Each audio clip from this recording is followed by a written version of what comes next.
다시 김건희 씨 소식입니다. 김 씨가 통일교 측과 통화한 육성, 그 내용을 JTBC가 처음으로 확인했습니다. 2022년 3월 30일 김 씨는 건의2 번호로 윤영호 당시 통일교 세계본부장에게 전화를 했습니다. 내가 비밀리에 하는 번호다. 의견이 있으면 이 번호로 문자하면 된다고 말했습니다. 건의2는 통일교 청탁이 전달된 바로 그 휴대전화 번호입니다. 먼저 박현주 기자의 단독 보도입니다. 건진 법사의 휴대전화기엔 건의2란 이름으로 뒷자리가 8563으로 끝나는 번호가 저장돼 있었습니다. 건진은 2022년 4월 19일 건의2 번호에 윤영호 전 본부장 등 통일교 인사 4명을 대통령 취임식에 초청해달라는 문자를 보냈습니다. 실제 취임식에 4명 모두 참석했습니다. 나흘 뒤 건진은 다시 이 번호에 윤영호 본부장이 여사님께 큰일을 상의할 게 있다며 비밀리에 만나보는 게 좋을 것 같다는 문자를 보냅니다. 이에 따라 특검은 건의2 번호는 전직 대통령 부인 김건희 씨가 사용한 또 다른 휴대전화기로 보고 있습니다. 하지만 김건희 씨 측은 정지원 전 행정관이 관리하는 휴대전화기라며 강하게 부인했습니다. 그런데 JTBC 취재 결과 김건희 씨는 2022년 3월 30일 건의2 번호로 윤영호 전 통일교 본부장에게 직접 전화를 걸었습니다. 윤 전 대통령이 당선된 지 3주 만입니다. 김건희 씨는 고모님께서 전화하라고 한 지 오래됐다며 건진 법사를 언급합니다. 특히 이 번호는 제가 비밀리에 하는 번호라면서 의견 주실 부분 있으면 이 번호로 저한테 문자를 꼭 해주면 된다고 말합니다. 이 통화 뒤 윤 전 본부장은 여사 Y로 이 번호를 저장한 것으로 알려졌습니다. 특검은 김건희 씨의 원래 휴대전화기의 기지국 위치가 이동하면 건의2 휴대전화기 기지국도 동일한 곳으로 이동한 사실도 확인했습니다. 특검은 김건희 씨가 건의2 번호의 실사용자이면서도 거짓 주장을 하고 있는 것으로 보고 있습니다. JTBC 박현주입니다. 네, 김건희 씨와 건진 법사 사건, JTBC 취재로 그 마지막 퍼즐이 맞춰진 것으로 보입니다. 결정적으로 김건희 씨의 통화 육성이 나왔기 때문입니다. 취재한 연지현 기자가 나와 있습니다. 총정리를 한번 해보죠. 사건의 흐름이 이제 명확하게 드러났네요. 네, 그렇습니다. 특검은 건진이 통일교 측으로부터 금품을 받아서 김건희 씨에게 총 3차례 금품을 전달했다고 보고 있습니다. 예. 네, 1차는 2022년 4월인데요. 802만 원 상당의 샤넬 가방과 천수삼 농축차. 그리고 2차는 2022년 7월 7일인데요. 1271만 원짜리 샤넬 가방 그리고 또 천수삼 농축차가 갔다고 보고 있습니다. 예. 그리고 3차로 2022년 7월 30일에 6천만 원대 그라프 목걸이가 전달됐다고 보고 있습니다. 특검은 각 상황을 이 물증과 진술로 재구성했습니다. 먼저 4월 샤넬 가방 같은 경우에는요. 샤넬 매장 직원의 진술을 확보를 했습니다. 예. 자, 유경옥 씨는 당시 샤넬 매장에 가서 이 샤넬 가방을 신발로 교환을 했는데요. 샤넬 직원은 유 전 행정관이 영상통화를 했고 상대방이 물품을 지정해 주는 것으로 보였다고 매장에서 진술을 영상통화했다고요? 맞습니다. 그렇게 진술을 한 겁니다. 특히 이 상대방의 목소리, 그러니까 영상통화 밖으로 나오는 이 목소리가 김건희 씨와 비슷하다. 예. 이렇게 진술을 했습니다.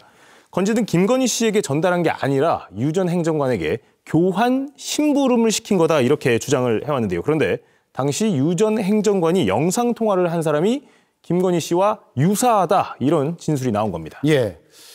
자, 샤넬 가방 또 하나 있잖아요. 2022년 7월인가요? 그 가방은 어떻습니까?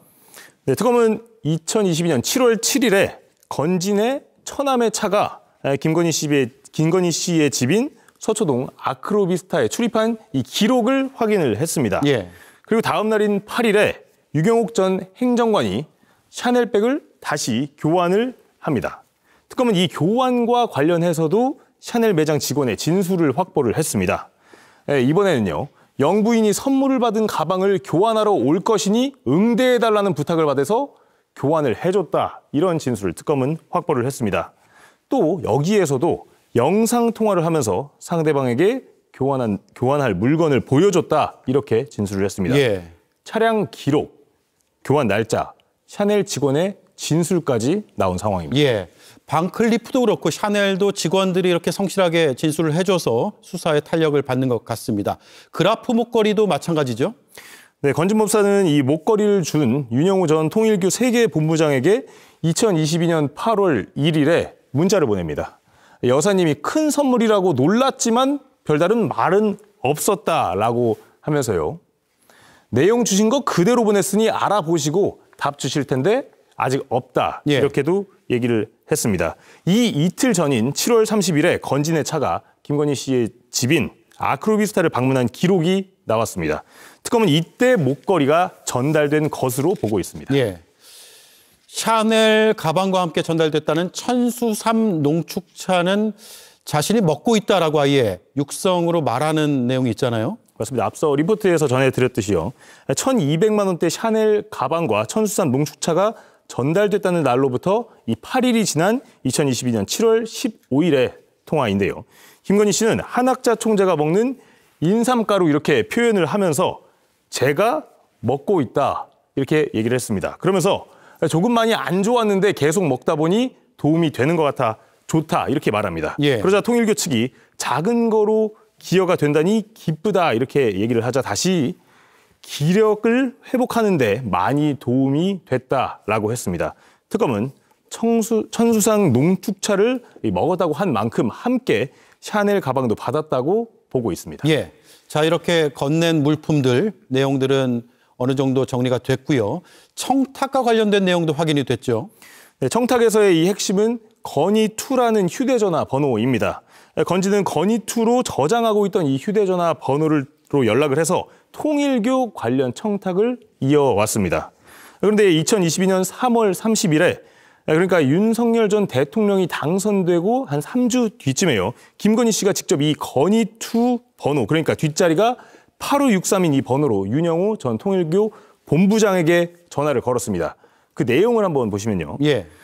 내가 비밀리에 사용하는 번호다라고 하면서 혹시 의견이 있으면 이 번호로 꼭 문자를 해달라 이렇게 말을 합니다. 그 뒤에 윤 전 본부장은 이 번호를 여사 Y로 저장을 했습니다. 예. 김건희 씨는 이 건희2 번호는 정지원 전 행정관이 사용하는 것이라면서 선을 그었지만요. 본인이 스스로 내가 비밀리에 쓰는 번호다 이렇게 통일교 측에 알려준 겁니다.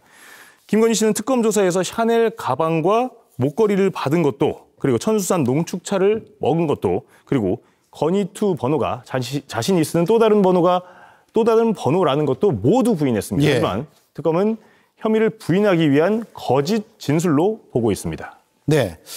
자, 이 의혹 규명의 마지막 퍼즐은 김건희 씨 본인의 육성으로 맞춘 것 같은데요. 그렇습니다. 네. 수고했습니다. 연재환 기자였습니다. 인근인데 위안부로 강제로 끌려갔던 큰아들이 신문에 나그 뉴스 나오는 거 보고 내가 결심을 단단하게 했어요. 아니다, 이거는 바로 잡아야 한단 말이야. 저렇게 거짓말을 하는데 왜 거짓말을 하는지 모르겠단 말이야. 그래갖고 그래서 결국은 나오게 됐어. 누가 나오라고 말한 것도 아니고 내 스스로 이제 내가 나이가 70 다 됐어. 이제는 이만 나이 먹고 이제 죽어도 괜찮아. 근데 나올 때 좀 무서웠어요. 죽어도 한이 없어요. 이제 하고 싶은 말을 내가 꼭 하고야 말 거예요. 언제든지 하고야 말 거니까. 김건희와 관련된 내용들 또 지난 대선 직전부터 있었던 통일교와의 유착관계 네. 그 과정에서 통일교의 자금이 그렇죠. 혹시 국민의힘으로 들어왔는지 여기에 더해서 세간에 상당히 많은 의혹들이 네. 통일교 신자들이 국민의힘 당원으로 입당을 해서 네. 윤석열 당시 대통령 네. 후보를 지원했거나 네. 아니면 뭐 최근에 나온 대로 권성동이 당대표에 출마했을 네네, 시 그렇죠. 그것을 지원했을 가능성에 대한 이야기. 그래서 당원 명부 안에 통일교 신자들이 의도적으로 집단적으로 들어갔는지를 확인하려고 하는 거 아니겠습니까? 네, 결국에는 근데 이게 일본과 좀 연관이 될 거예요. 왜냐하면 기억하실 거예요. 2022년 그 7월에 아베 전 총리가 총격으로 이제 세상을 떠났잖아요. 그때 2022년에 무슨 일이 있었냐면 윤석열이 통일교로부터 어떤 지원을 받았다. 같은 해에 이런 일들이 벌어지거든요. 결국엔 아베의 총격도 통일교를 배경으로 해서 뭐 가족이 통일교에 푹 빠져서 모든 가정이 파탄났다. 그걸로 이제 총격이 이루어진 걸로 알고 있는데 2020년 같은 해에 윤석열은 통일교로부터 지원을 받았다. 이런 얘기가 있거든요. 실제 그럴 가능성이 매우 높지 않겠습니까?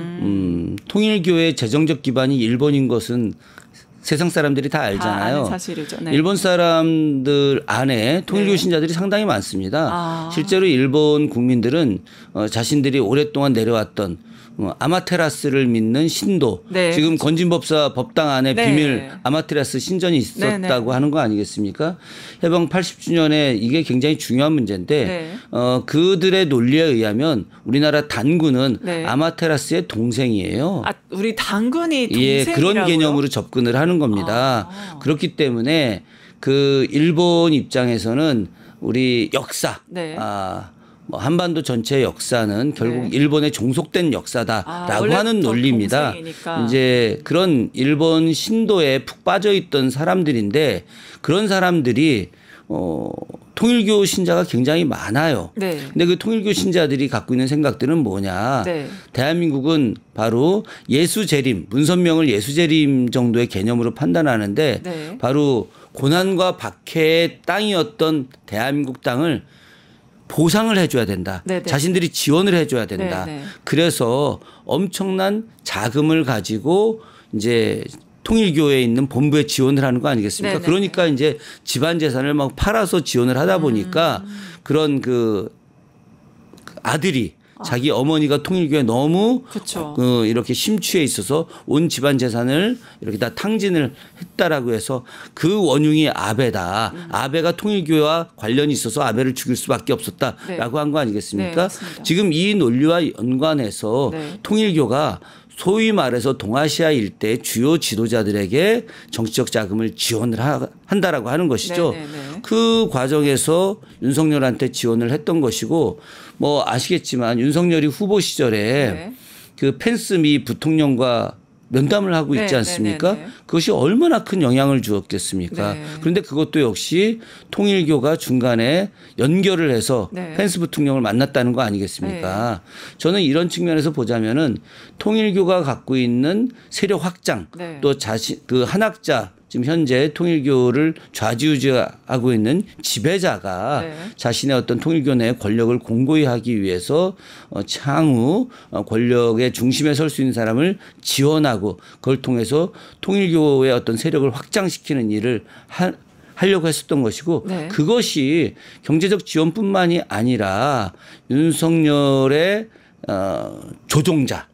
예, 윤석열의 조종자인 김건희에게 뇌물을 주어가면서 네. 김건희의 습성을 아는 거죠. 김건희가 뭘 좋아하는지. 네. 그래서 가방, 목걸이, 뭐 여러 가지 명품 이것들을 지원하면서 결국 김건희의 환심을 사고 그로 인해서 통일교가 원하는 것을 이루려고 했던 내용으로 이제 일이 진행이 된 거죠. 아, 네. 김건희 얘기를 하셨는데 지금 무엇보다 윤석열 진술 거부권 행사하고 굉장히 뭐 속옷 시위도 하고 네거티브하게 협조를 전혀 하지 않았잖아요.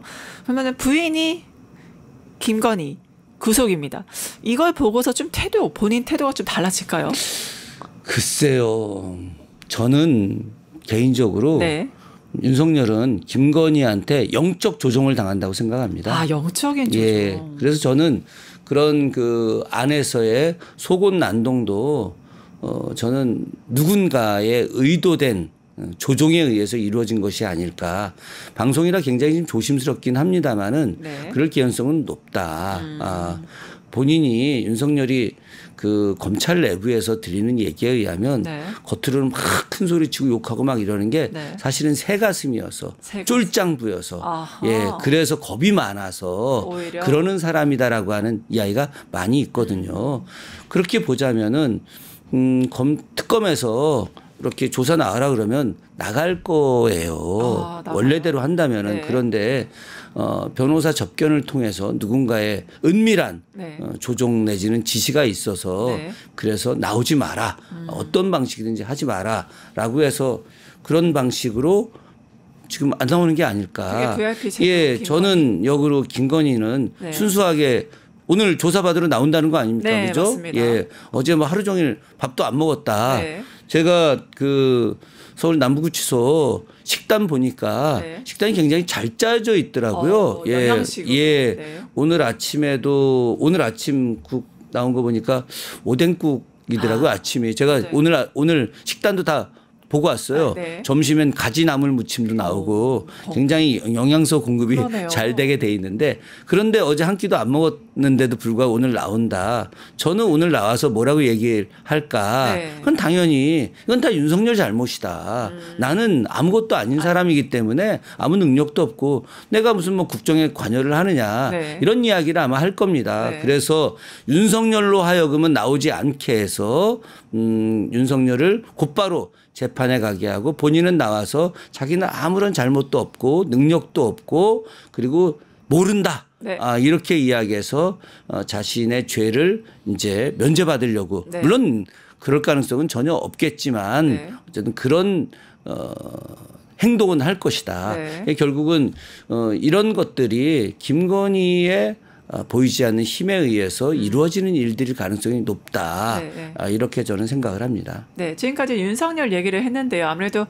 윤석열 하면 반공산주의, 전체주의 이렇게 언급했던 사람이죠. 또 하나 떠오른 단어가 있습니다. 뉴라이트 있는데 이런 뉴라이트 정권 윤석열에 대한 관련 영상 같이 보시죠. 이번에 새로 된 사람이 반일 종족주의라는 책을 봤는데요. 네. 피가 거꾸로 솟아올라요. 친일파판을 만들려는 의구심을 끌 수가 없어요. 아니죠. 내가 어떤 면에서 뉴라이터입니까? 그 근거를 좀 제시해 주십시오. 뉴라이터 활동을 했던 행적도 없고 뉴라이트를 했던 분들도 보지도 못했다. 네, 우리가 뉴라이트 시즌 1이라고 하면 이명박을 떠올리고요. 뉴라이트 시즌 2라고 하면 바로 윤석열을 떠올립니다. 윤석열 뉴라이트 시즌 2. 뉴라이트의 정의가 뭐길래 이명박, 윤석열, 뉴라이트 시즌 1, 2로 이렇게 정의하는 걸까요?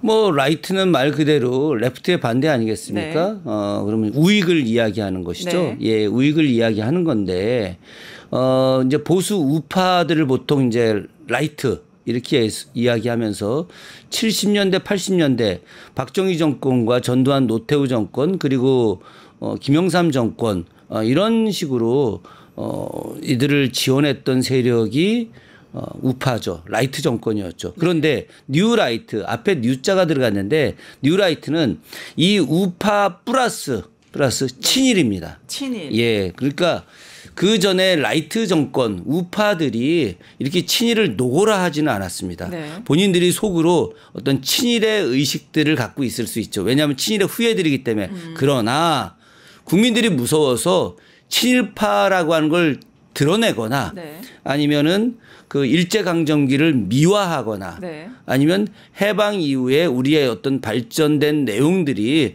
사실은 일본이 만들어 놓은 기반 속에서 성장한 것이다 라고 이야기하진 못했거든요. 그런데 이 뉴라이트는 이것을 대놓고 이야기하면서 현재 대한민국은 일본의 36년간 강제 병합에 따른 네. 그때 항만, 철도, 공항, 공장 건설 등등 기존 인프라. 또 여기에 교육까지 포함해서 네. 바로 이런 일본의 헌신적인 지원에 의해서 잘 된 것이다.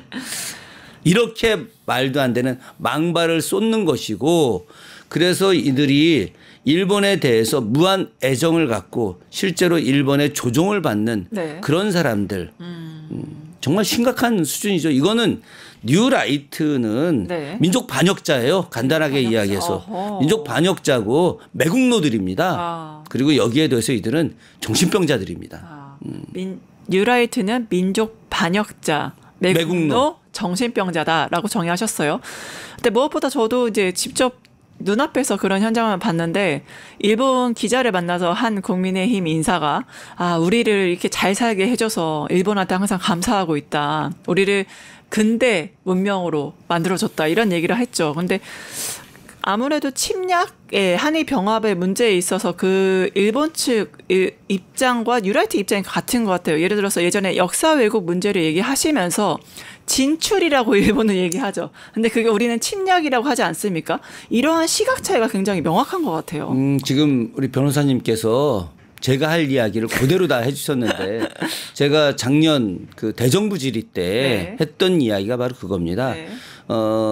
지금 작년에 이제 교과서가 새로 편찬이 되는 과정에서 국정교과서 중에 한 교과서, 지금은 이제 그 교과서가 사라졌죠. 근데 그 교과서에 일본의 논리가 그대로 들어옵니다. 교과서. 예. 일본은 대륙 진출, 우리나라를 침략하고 또 중국을 공격한 내용들을 대륙 진출이다라고 표현합니다.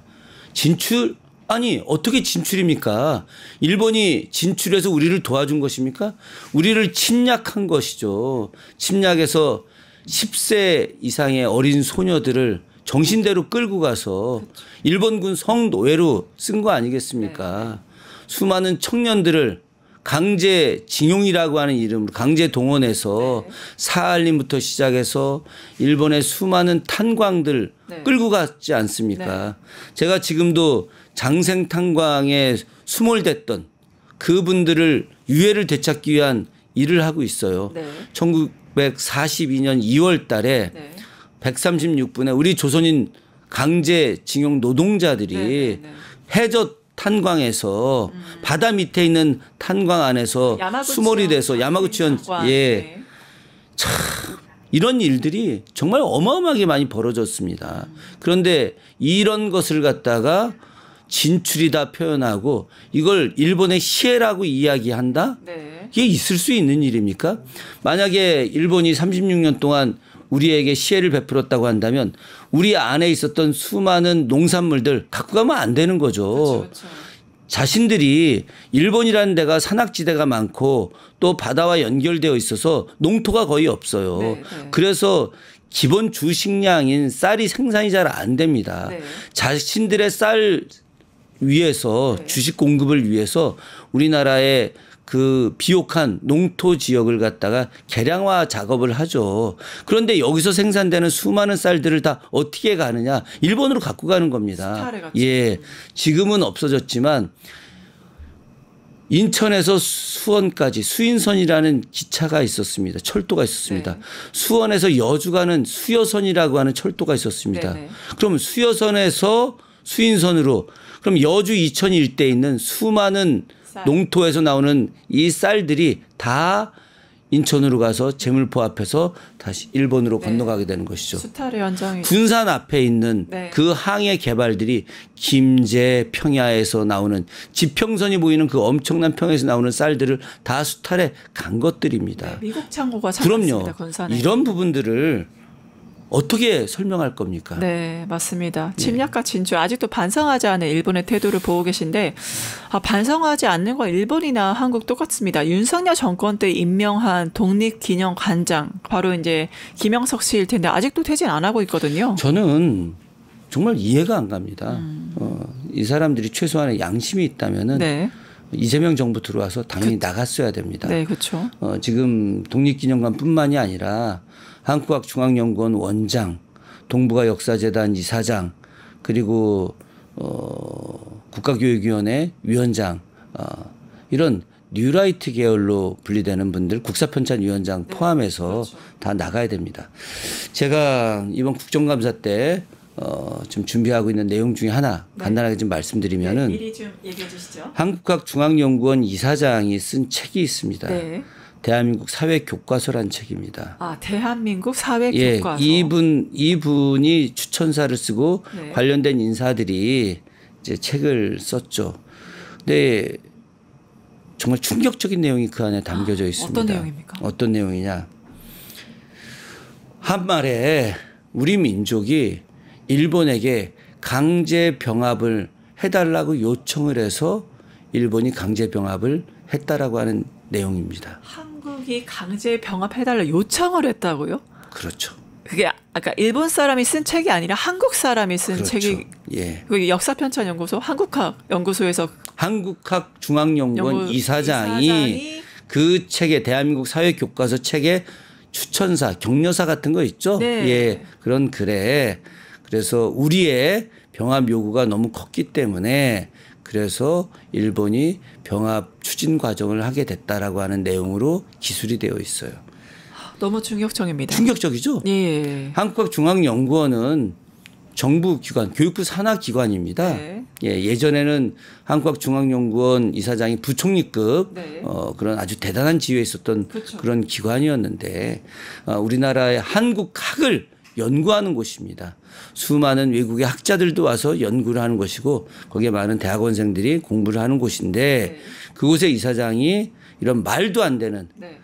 이건 진짜 역사 폐륜이죠. 네, 네. 예, 이런 그 글을 썼다라고 하는 것 자체가 용납이 안 되는 겁니다.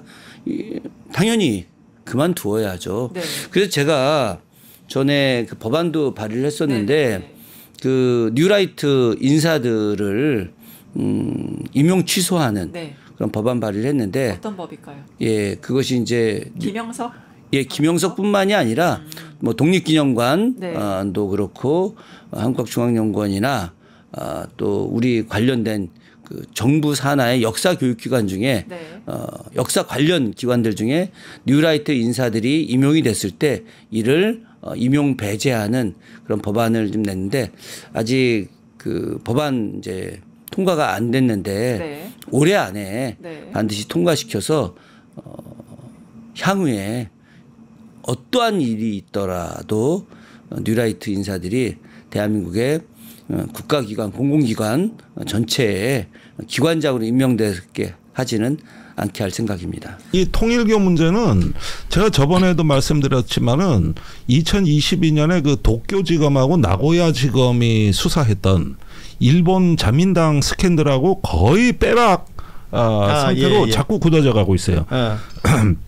저번에 그 말씀 드릴 때만 해도 이 통일교 집단 입당 문제는 가시화가 안 돼 있었는데 거론되기 전이었고 지금 벌써 나오는 얘기가 달라진 게 집단 입당인데 그게 바로 저기 일본 자민당을 통일교가 먹고 들어가는 방식이었습니다.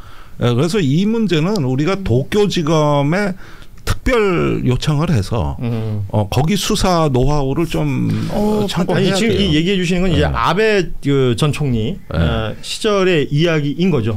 아니죠. 아베 암살 뒤에 기시다. 그러니까 사망하기 전까지는 통일교하고 그 자민련이 굉장히 좋았던 거 아니에요. 자민당. 자민당이에요. 자민련이래 참. 그 좋았던 것이 아베 사망 이후에, 그러니까 암살된 밝혀진 이후에 거예요. 이런 것들이 알려지면서 그때 지금 말씀하신 뭐 도쿄, 나고야 뭐 이쪽 지검에서 수사하고 그렇죠. 일본 정계를 발칵 뒤집었던 일인데 그리고 통일교라는 게 일본에서 가지고 있는 어떤 위상이랄까 이런 것들이 있었던 건데 우리나라에서는 거기까지는 아니었던 거 아닙니까? 그 전에 거론됐던 건 신천지였어요. 아니 그런데 지금 나오고 있는 그 통일교 뉴스를 보면 이게 전부 대선 때 얘기가 많습니다. 대선 때하고 정권 출범 당시. 그런데 일본의 수사 대상 기간이 바로 그때입니다. 2022년 이때에 아베가 암살당하지 않습니까? 예. 바로 그러면서 수사가 된 거하고 이 시기가 저기 문제가 된 시점이 다르지 이루어진 시점은 똑같단 말이에요. 그때나 지금이나. 그러니까 한일 양국에서 같은 주체가 비슷한 어떤 방식으로 어떤 정치 사업화를 촉진했다. 그러니까 다시 말하면 종교의 정치 사업화 이 현상이고 또 종교 간의 경쟁이 붙었다는 거죠. 통일교가 뛰면은 신천지도 뛰고, 세이브 그렇구나. 코리아도 뛰고 전한광원 목사도 뛰고 벌써 몇 명입니까 이게? 근데 이제 지금 말씀하신 그 뛴다는 그 종교 세력들이 한 정당하고만 거래를 지금 하는 것 같잖아요. 그러네요. 그리고 지금 거기 당대표 후보로 나와 있는 사람들도 뭐 존경은 좀 캐릭터가 좀 다를 수는 있지만 전한길이라는 인물이 유튜브에서 주장했던 바르대로라면 뭐 10만 그 당원들을 굉장히 중요하게 여기는 것 같고 그 세력이 그만큼 있다는 거지 않습니까? 그러면 당의 어떤 의사결정이나 뭐 당대표 선출이나 아니면 최고위원 선출이나 이런 것에 직접적인 영향이 가능하다. 라고 보시는 거죠? 그럼요. 그래서 이런 부분이 이제 크게 보면은 세 가지였습니다. 그 정치자금 제공, 그 다음에 집단 입당, 그 다음에 선거운동. 요 세 가지가 저 일본에서 벌어진 일인데 172명의 자민당 의원이 돈을 받아가지고 결국 기시다 내각이 이것 때문에 몰락한 거 아닙니까? 그런 어떤 그 엄중함이 지금 우리한테도 이제 상륙이 된 걸로 봐야 된다. 지금 수법들이 비슷해 보인다는 거예요. 그래, 알겠습니다.